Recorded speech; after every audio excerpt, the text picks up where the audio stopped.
Hey guys, so it's me, Nicolette Mashile, also known as The Financial Bunny. Welcome to The Financial Bunny TV. I am going to tell you guys a very heartbreaking story, and I hope that you can ride the waves with me, because every time I think about it, I actually get very teary, right? My mother told me the story over the festive season. But before I get into that, do remember none of my videos constitute as financial advice.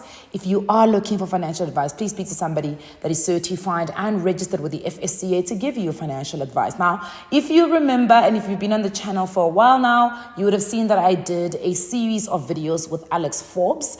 It was a series around understanding your employee benefits, really getting an understanding of what is your retirement plan, how does it work, when will it pay out, what is your group life or your income protection plan that you've got if you are to lose your job, if you are to get disabled, where do you need to claim, all of those benefits, very, very important, your medical aid, your employee wellness benefits, very, very important. And when my mom told me the story about this one uncle, my heart ultimately broke, because I was just like, oh my goodness, this happens a lot, even when it's not just employee benefits, but even when people have assets, you know.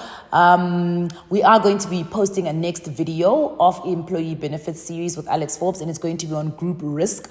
And we've got Buchi Kladi. I'm sitting down with Buchi Kladi. Anyway, so during the festive season, I went home, obviously, absolutely fantastic, you know, just taking time off from the year, and really connecting with family. And I don't even know how we got to this conversation, my mom and I.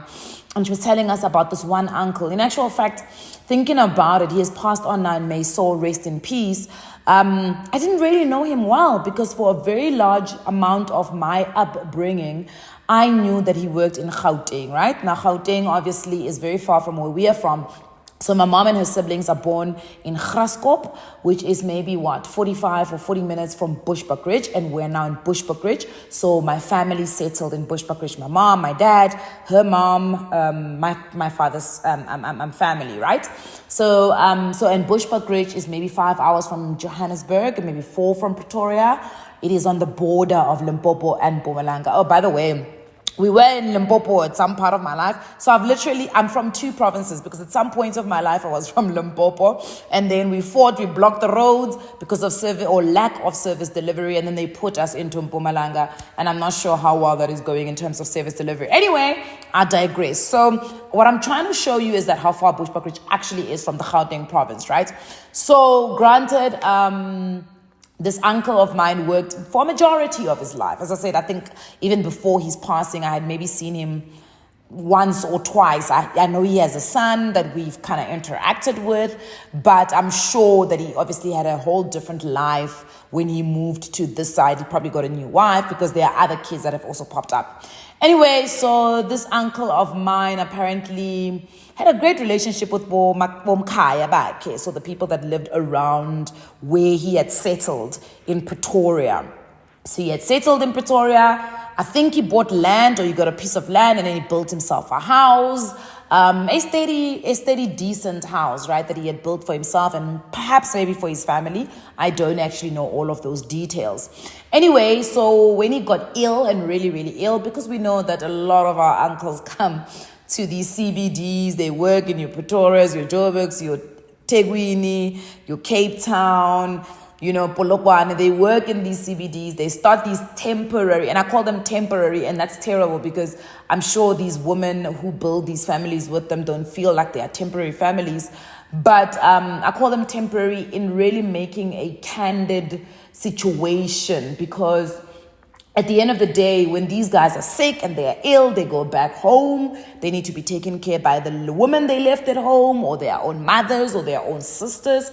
And that was a similar situation that happened here, is that he got ill and he moved. I think the job got finished, and he moved back to Mpumalanga, back to Bushbuckridge.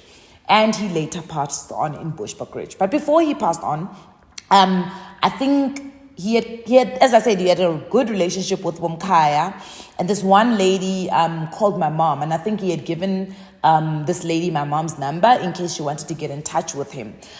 For whatever reasons, but I think this was probably one of those reasons, but he didn't want to tell anybody. So this lady calls my mom, says, listen, please can I get in touch with your brother? And my mom is like, who are you, you know? So she explains herself, and my mom is like, okay, cool. The lady says, your brother has a house in Pretoria, and there are people who are interested in buying this house. And so, can he get on transport and come to Pretoria?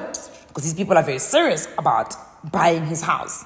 My mom gets into her car, rushes to my grandmother's house to say, listen, there are people who want to buy your house. Also, do you have a house?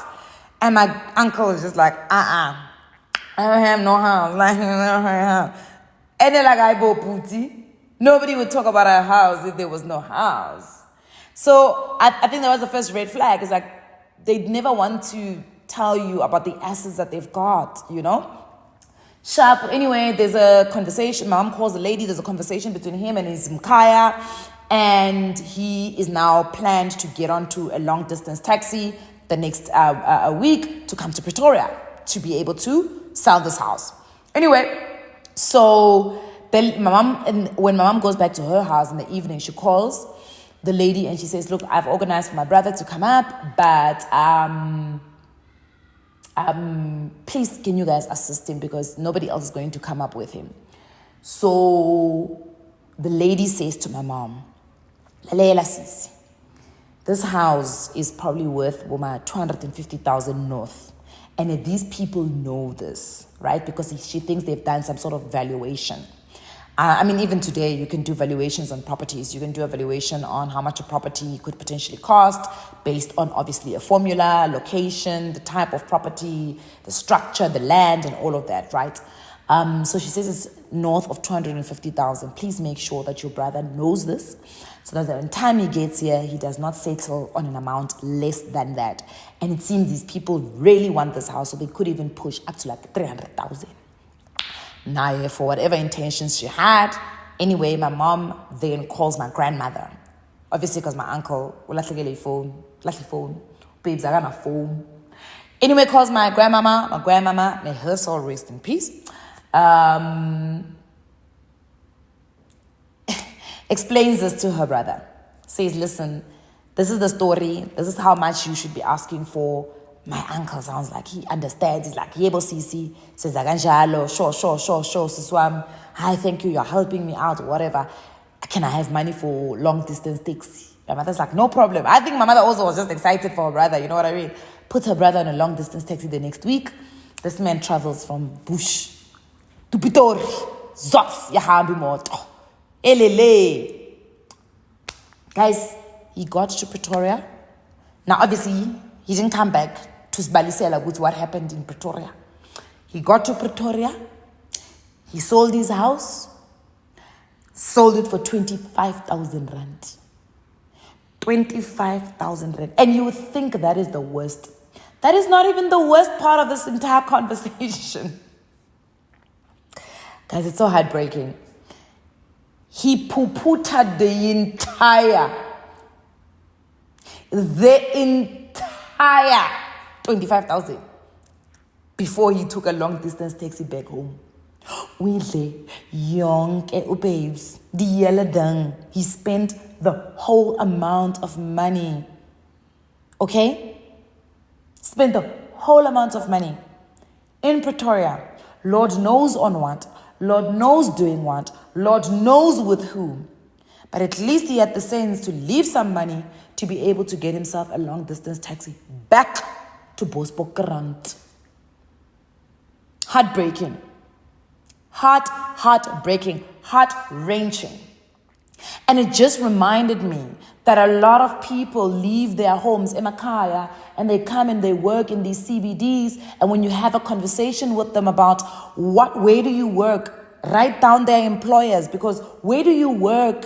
What is your employee number? So that if something happens to you, let us be able to check whether you've got group life, whether you've got income cover, whether you've got disability cover. Let us be able to check if you are contributing to a pension. Because you die and nobody knows of those things, or you get really ill and we can't get that information out of you anymore because something happens to you and you can no longer remember, you can no longer communicate, or you have bought homes, you've got assets that you have abandoned in these cities. And we, I think, as the people that know a little bit better, like at some point I was thinking, God, why was I not the financial bunny at the time when this gent was going through this? I could have helped him. I could have had information to be able to assist him. But in any case, he didn't look like he was willing with information. So how was I ever going to assist him? Let us help our elderly people in our families. If someone you know has been working for so many years in these CBDs, ask them, who did they work for? Even if it's just an ID number, go back to the employer and say, I'm just checking, because there are a lot of unclaimed benefits that are sitting with big and very large corporates in this country. A lot of unclaimed benefits that are sitting with government departments. I know, even I think DSTV has done a campaign on unclaimed benefits. If I remember, it was DSTV or someone. But somebody did a campaign on unclaimed benefits.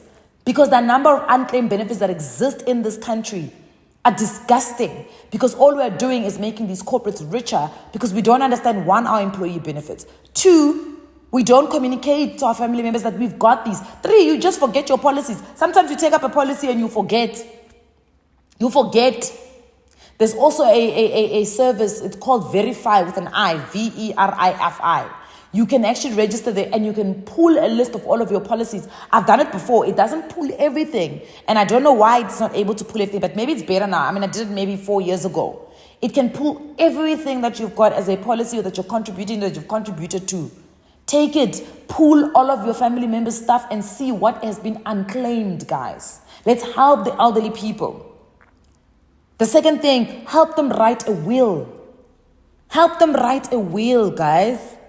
Because, for instance, if they've got assets, let them write a will. Let them express their wishes in terms of where do they want these things to go? Who do they want these things to go to? What still needs to be settled? What still is owing? Do you understand? It's important for us to help them. To really help them.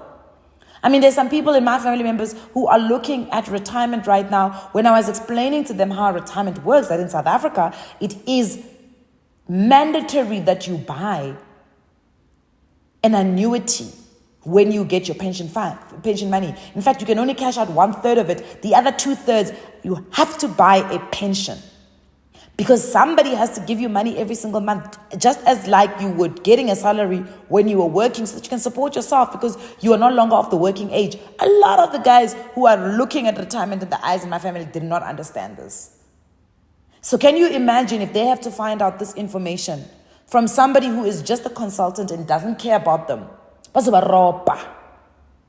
So let's make sure we are taking care of our elderly people, and we're making sure that as much as we want to pass information down to our children, we also pass information down to the elderly people that live in our homes, that have been working for years, that may have contributed, may have at some point in their life been signed up to some policies.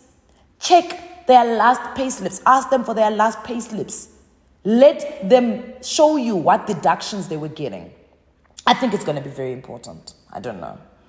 If you do anything for any elderly person in your life right now, this is going to be one of the best gifts that you'll give them. Yes, they may be resistant, but explain to them.